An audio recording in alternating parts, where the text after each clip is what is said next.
I'm starting to become a believer that LeBron James wants Kyrie Irving out, and he's the one that started this whole drama going on Instagram, Facebook, Twitter, all these different things.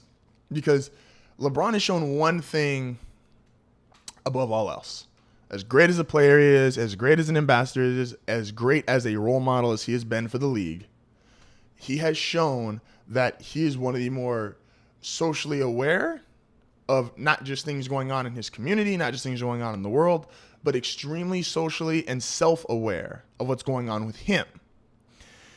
And if you're LeBron, he knew. Let's thought exercise really quick. LeBron, even back in 2010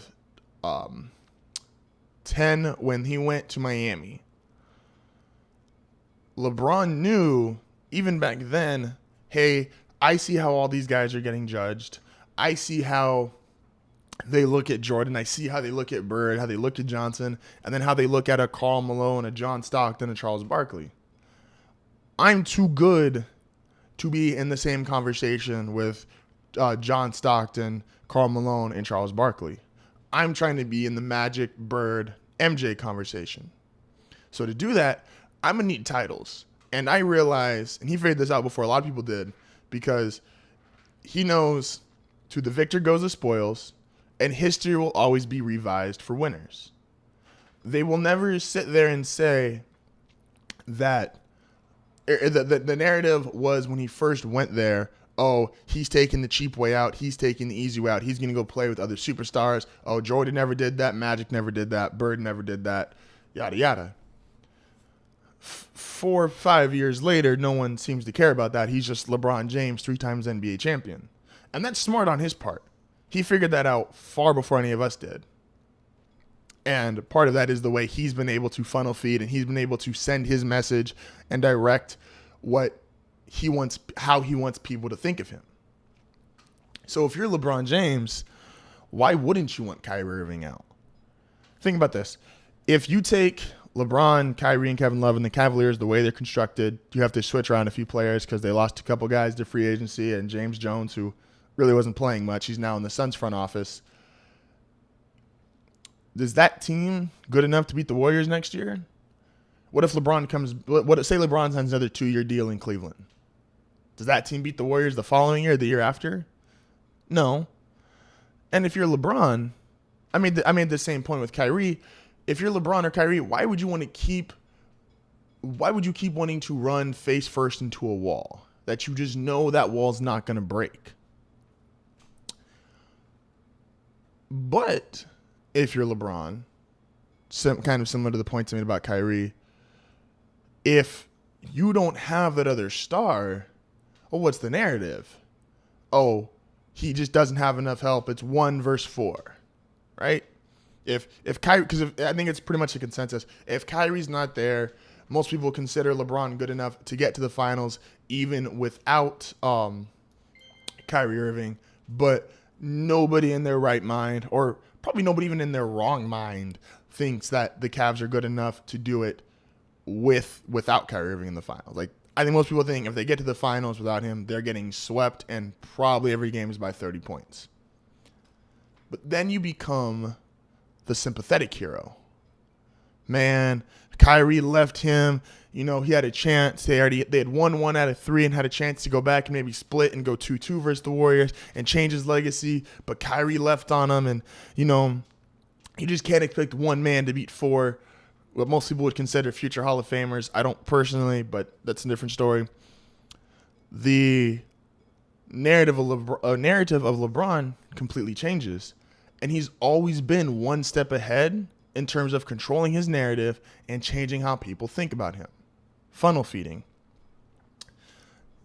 You completely changed doing that. The stigma of losing to the Warriors. Of course he didn't beat the Warriors. How are you supposed to beat the Warriors by yourself?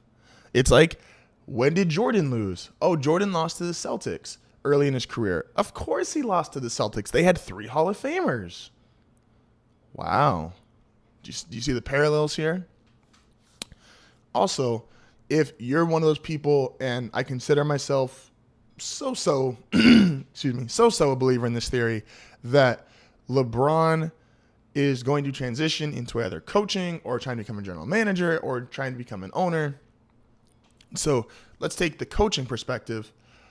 What if LeBron's like, okay, I can trade Kyrie, trade Kevin Love, bring in 3 or 4 young players. I'm good enough to get to the finals by myself, get these guys experience, get these guys playing time, improve these guys, maybe sign another 1-2 year deal with Cleveland, and then I retire, take my own cap off the team, and then sign on as the coach. I've got these guys who I've already played with, who I've helped give confidence, who I've helped make better as a player. I already have respect in that locker room. I've got the respect of just my overall career and the player that I've been. And now I transition into being a coach. I've got 2, maybe 3 stars at that time. I've got the advantage of Cleveland is so desperate for literally anything. If LeBron said he wanted to sit there and coach, he'd probably become the highest paid coach in the league. And you go from there, transitioning, changing your narrative, erasing the stigma, transitioning into being a coach, and putting yourself in a position to be a really good coach.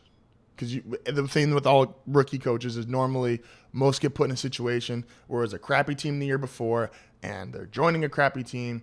And it's like, okay, I'm going to do my best, but we're probably going to be crappy for our first year or two. Which is why I think the NFL revolving door of coaches is stupid, because when you give a guy a 2-14 team, to expect him to do any better than 4 or 5 wins next year is just really dumb. And then to fire him after he only gets 4 or 5 wins is even worse, because you destroy consistency, you destroy continuity, and you're just going to keep going backwards. And even from a real world perspective, if my boss keeps getting fired year after year, I've got a lot less respect for the next guy, because I know in the back of my mind, buddy, you're gone in 6 months. Thank you guys for watching. Hope you enjoyed the video. Don't forget to like and subscribe. YouTube, SoundCloud, and iTunes. Also, don't forget to follow me on Facebook, Instagram, Snapchat, and Twitter. If you'd like to see more videos, click right here on my chest. And I will see you guys next time.